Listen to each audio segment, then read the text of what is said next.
V Kottayam 1042 number Janata service സഹകരണ ബാങ്കിന്റെ 98-99 വാർഷിക പൊതുയോഗവും വിദ്യാഭ്യാസ അവാർഡ് വിതരണവും ഇന്ന് ബാങ്ക് ഓഡിറ്റോറിയത്തിൽ വെച്ച് നടന്നു. ബാങ്ക് പ്രസിഡന്റ് എൻ ചന്ദ്രബാബുവിന്റെ അധ്യക്ഷതയിൽ കൂടിയ സമ്മേളനം കോഓപ്പറേറ്റീവ് ഇൻസ്പെക്ടർ ഹരിപ്രസാദ് ഉദ്ഘാടനം ചെയ്തു. നമ്മളൊരു കൊമേഴ്സ്യൽ അല്ലെങ്കിൽ നാഷണലൈസ്ഡ് ബാങ്കിലേക്ക് ഒരു ലോൺ എടുക്കാൻ ചെന്നാൽ അവരാദ്യം നോക്കുന്നത് നമ്മുടെ സിബിൽ സ്കോറാണ്, നമ്മുടെ പൂർവ്വകാല ചരിത്രം, നമ്മുടെ കുടുംബ പാരമ്പര്യമൊന്നുമല്ല. പൈസ കൊടുത്താൽ ഇയാൾ തിരിച്ചടയ്ക്കും. അത് നോക്കിയതിന് ശേഷം മാത്രമേ നമുക്ക് ലോൺ തരികയുള്ളൂ.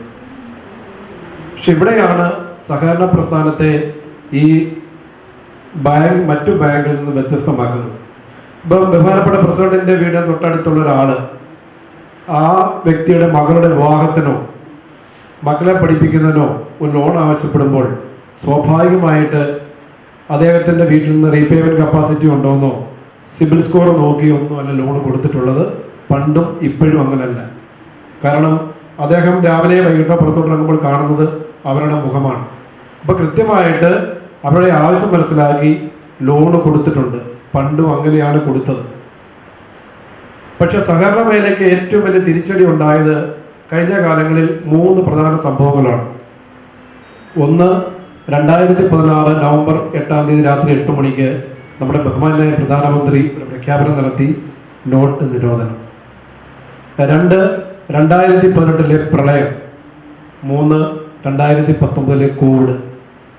ഈ 3 മഹാകാര്യങ്ങളിലും പിടിച്ചു നിൽക്കാൻ ആകാതിരുന്നതിനാലാണ് കേരളത്തിലെ സഹകരണ പ്രസ്ഥാനം ഇത്രത്തോളം പതർച്ച നേരിട്ടത്. മുൻപൊരു കാലത്തും ഉണ്ടായിട്ടില്ല. നല്ല രീതിയിൽ നിയന്ത്രിച്ചു കൊണ്ടിരുന്ന ഒരു സഹകരണ പ്രസ്ഥാനമാണ് ജനതാ സർവീസ് സഹകരണ ബാങ്ക്. ഈ സഹകരണ പ്രസ്ഥാനം ആരംഭിച്ചിട്ട് തന്നെ 130 വർഷങ്ങളോളമായി.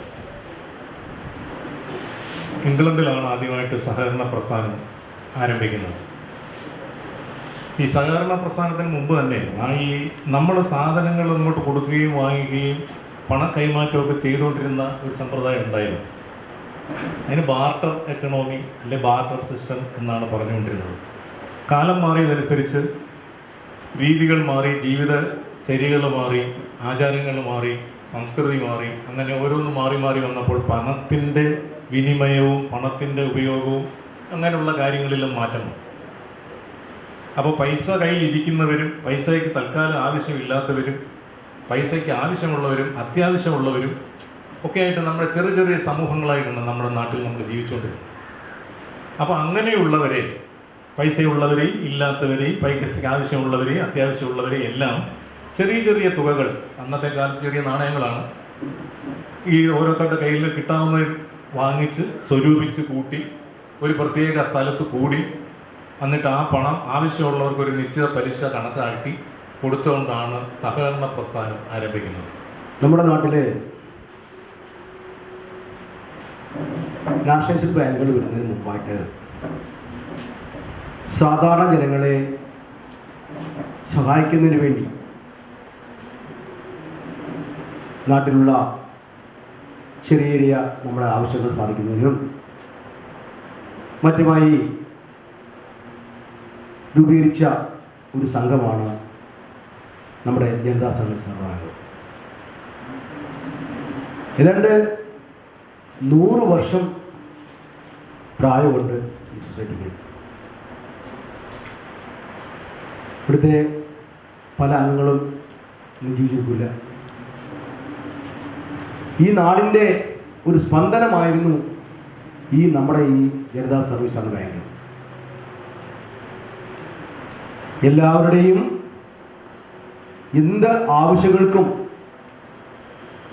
ഉപകരിച്ചിരുന്ന ഒരു സ്ഥാപനമാണ് നമ്മുടെ ഈ സഹകരണ ബാങ്ക്. കാലം കടന്നുപോയി. പൊതുമേഖലാ സ്ഥാപനങ്ങളും മറ്റ് സ്വകാര്യ ബാങ്കുകളും വന്ന് കടന്നു വന്നപ്പോഴത്തേക്ക് നമ്മുടെ ബാങ്കിനെ പലതും തഴയുന്ന സ്ഥിതിയിലേക്ക് വന്നു. എന്നാൽ ഇന്നും യാതൊരു തളർച്ചയില്ലാതെ നമ്മുടെ ഒരു മുത്തശ്ശനെ പോലൊക്കെ നമ്മുടെ ബാങ്ക് ഇവിടെ നമ്മുടെ മുന്നിൽ നിൽക്കുകയാണ്.